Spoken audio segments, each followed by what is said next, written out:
Hello, I'm Gregory and welcome to this webinar, 5 Steps to be a Financially Prepared Parent. It's also acting as the launch of my book, The Ultimate Financial Guide for New Parents.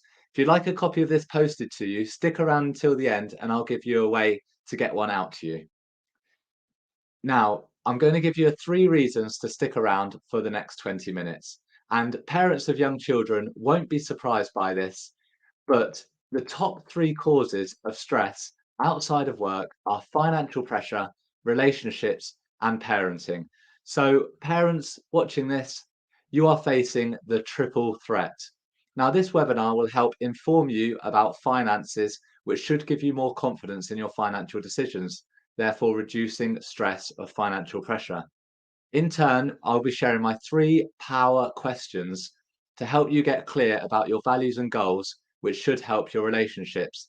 And then, if you've got less financial pressure and your relationships are improved, your parenting should also be less stressful. I'm also going to talk about the low risk, high impact scenarios that you're facing. By low risk, I mean death and long term ill health.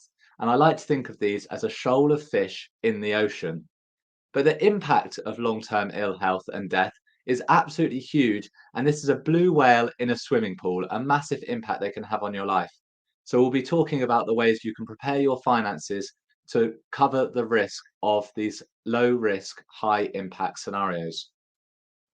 And thirdly, take a look at this chart here. All 3 investors received exactly the same return on their money.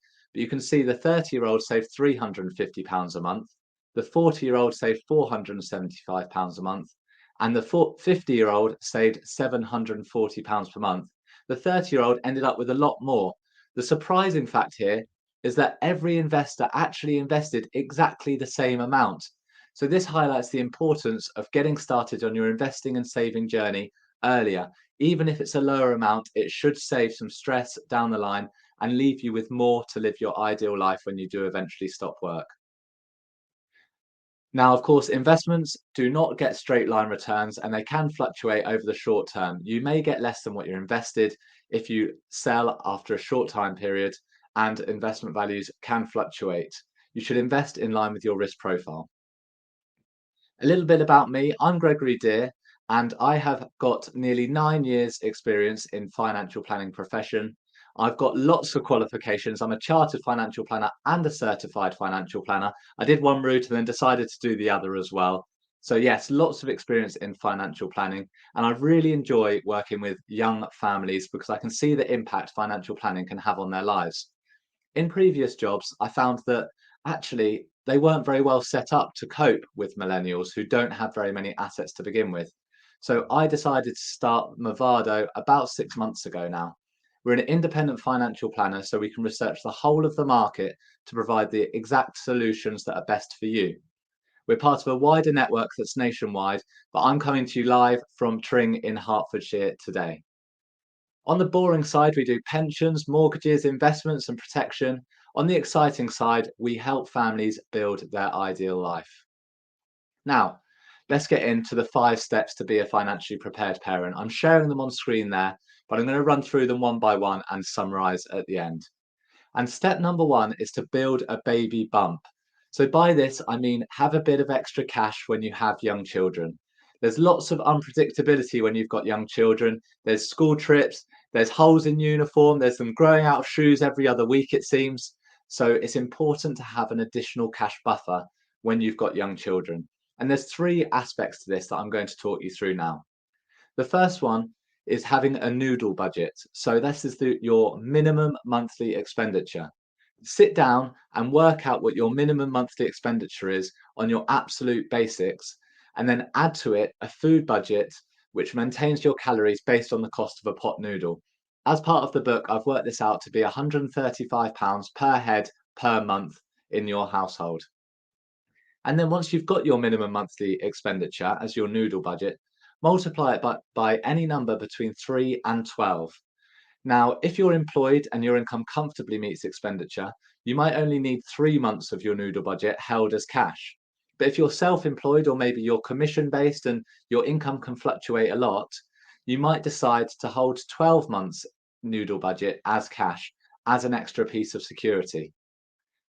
Additionally, any upcoming capital expenditures in the next 2 to 3 years should be held as cash. So if you're doing a kitchen renovation or you've got a trip of a lifetime planned, if that's a known expenditure in the next 2 to 3 years, you should hold that as cash. And you shouldn't use investments over the short term. And lastly, we've got for any expectant parents watching the gap between income and expenditure. Now, when you have a child, of course, you go on maternity and paternity leave, and this can lead to a reduction in income for a period. If your expenditure will not be met from that income, you should hold any gap between income and expenditure expected for that period as cash. So that's build a baby bump. Make sure you've got plenty of cash to support your family as you've got young children and that unpredictability. Number two is to always have protection. So this is exactly what I was talking about earlier, having financial protection against those low risk, high impact scenarios of death and long-term ill health. And the first phase of always having protection is to understanding what you've got in place now. So if you're in an employed role, that might mean getting out your employee handbook and understanding if you've got any benefits in place for death and long-term ill health. These can come in the form of death in service, which might pay out a multiple of your salary if you were to die, or income protection if after a period of work you could get paid a part of your salary if you're off for the long term. You might have to understand what your life would look like in those two scenarios to understand your current need. So you have to ask the tough questions. What would life look like if one of you were to not be around? You'd have to look at what property you'd live in, what career might look like, what additional help you might need for your children. So, what would life look like if one of you weren't around? The second one is to understand what sort of lifestyle you could accept if you were unable to work in your current role for the long term.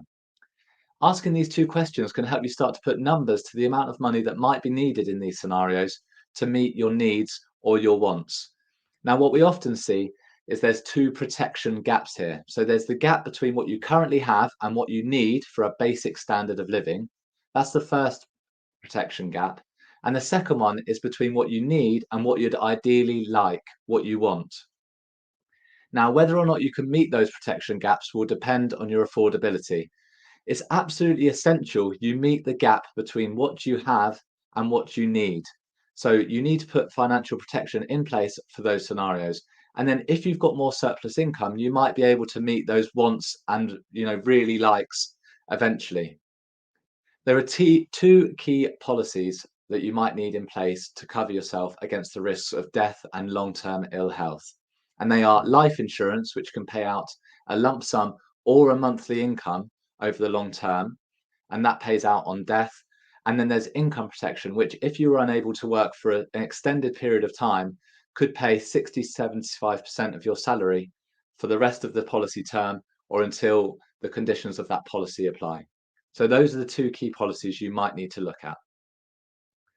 Step number three is to set your family's values and goals. And I'm sharing my three power questions that I like to ask all Muvado members who are young families or new parents.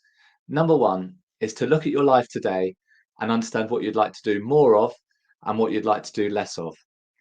So initially, this can help you make a short-term impact by improving your lifestyle, by doing less of the things you don't want to do and more of the things you do want to do. But additionally, it can help you understand what you're working towards, maybe you want to spend more time on in the future. Question number two is to say, if we were sat here in 5 years' time, what would have to have happened for you to make you feel like you were making progress? Now, this can help understand those medium-term goals. You might want to think about what career moves you might want to make in the next 5 years. Have you got any savings goals? Have you got any particular trips that you want to go on or anything you're working towards with house renovations? This can help you understand what your medium-term objectives might look like. And then finally, quite a heavy hitting one, but one that I find really useful to understand family values. And that is, if your children were to be grown up, what would you want them to be saying about you? This can really hit home for what sort of childhood you want your children to have and what values you want them to grow up with. Now, of course, understanding your values can help you inform your everyday spending decisions around how you spend money on your children and for your family.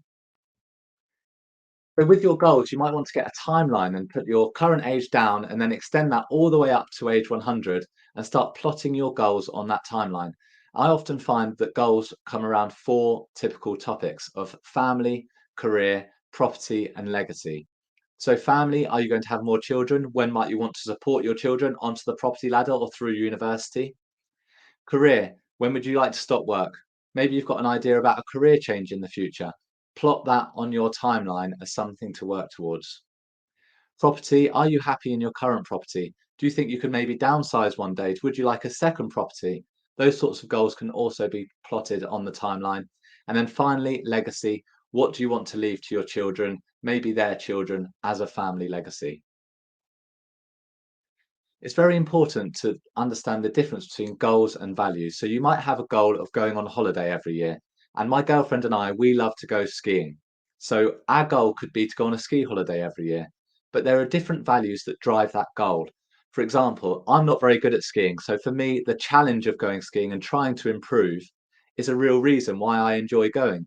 But for my girlfriend, she loves spending the long lunches and the quiet evenings in with her family. So family is the value that drives her goal. So for spending decisions, this can help because one year we might not be able to afford a ski holiday, but how can we go on holiday to still meet those goals? Well, we might maybe go surfing in Wales or something because it'll have the challenge for me of the surfing and we still get to spend time as a family in somewhere pretty cold. So understanding your family values can inform every spending decision you make. And this is all about that balance of living for today and saving for tomorrow. Step number four is to put your own life jacket on first. We've all been on the plane, haven't we, where they say, make sure you sort yourself out, your own oxygen mask is on, your own life jacket is on before you help others. And it's exactly the same with saving. Number one, save for yourself. Number two, save for your children. So at Muvado, it's derived from the term mother dough, and a mother dough is used to bake sourdough bread. It takes days to create and it requires a set process and the right conditions to thrive. But if it's well looked after, it can go on baking sourdough loaves for 100 years or more. That's why we call it everyone's family life savings at Muvado. Their money mother dough. And I'm going to run through six of the factors or the conditions that your money mother dough needs in order to thrive to support your family in the future. So starting in the top left-hand corner there is habitual saving. Every month when your income hits your bank account, it should be shooting off into savings, the amount you can afford to save. It should be automated. You shouldn't have to think about it. And this can help build your money mother dough easier without too much effort and thought. Working down the left-hand side, we've got low cost. So a pound in cost saved is a pound in return gained. With most things in life, when you spend more, you get more for that money. However, with investments, it's actually not true at all. There's evidence to show that lower cost investments actually perform better than higher cost investments over the long term. So with investments, you really don't get what you pay for. So managing costs as part of your investment portfolio or your money mother dough is really important. Number three is high diversification in the bottom left. Now, holding just one asset in your money mother dough is quite a foolish decision. It's high risk. You need to hold a broad range of assets in your money mother dough. Quite often we see people who just have a buy to let property and that's saving for my future. Well, that is a very high risk thing to do. You're relying on one property to support your family all the way through to the future. You need to hold a variety of assets in your money mother dough. Heading up to the top right hand corner there is to be tax efficient. Now, if you don't know what a pension is or understand how your pension works, please sit down and take some time to understand it or speak to a financial planner about it. A pension is an incredibly tax efficient savings vehicle that everyone needs to be making the most of. Other tax efficient vehicles include an ISA. Now, an ISA, you can save £20,000 a year into it, and all investment growth and income in an ISA is tax free. You need to balance risk and reward in your money mother dough, and that's a little bit speaking about the high diversification as well. You need to have a balance of risk and reward. If you work for a company and all your earnings are related to that company and all your assets are in shares of that company, then that is a high risk scenario that you're in. You need to hold a variety of assets and you need to understand what your risk tolerance is and how much risk you can take with your money mother dough in order to get a successful outcome for your family. The last one there is the really core key one is patience. You have to be very patient with your money mother dough. It won't grow fast at the start and it may well fluctuate and go down in value even. But over the long term, if you stay consistently investing, habitual savings, keeping those low cost, high diversification, tax efficiency, and balancing risk and reward, you will reap the benefits in the long term. And you're building this pot to support you when you can no longer work, or when you want to stop work, or when you want the freedom to choose your work. So patience is incredibly important when managing your money mother dough.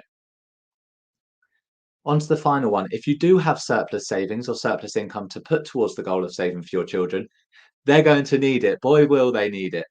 So the RAC estimates it costs £6,000 to put a 17-year-old on the road. Tuition fees for 3 years at university come to £27,750, and that doesn't even include food or accommodation or anything like that. And if you'd like to support your child onto the housing ladder, well, I hope you've got deep pockets because you're going to need them.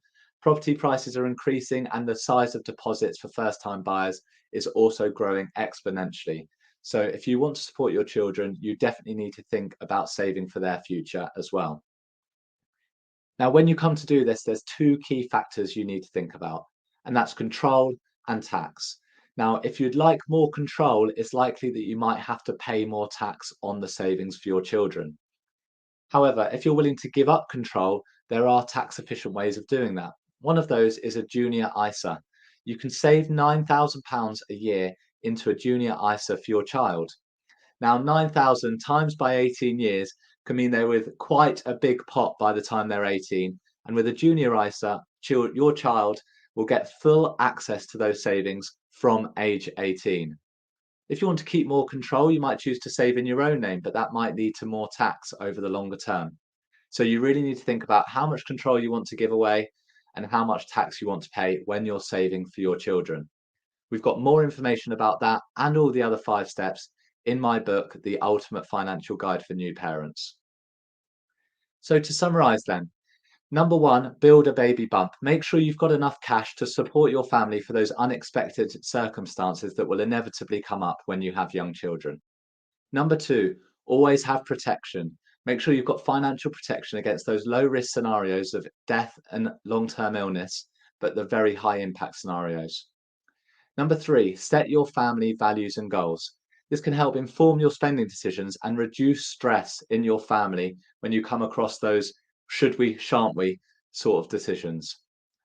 Number 4, put your own life jacket on first. It's so important you save for yourself.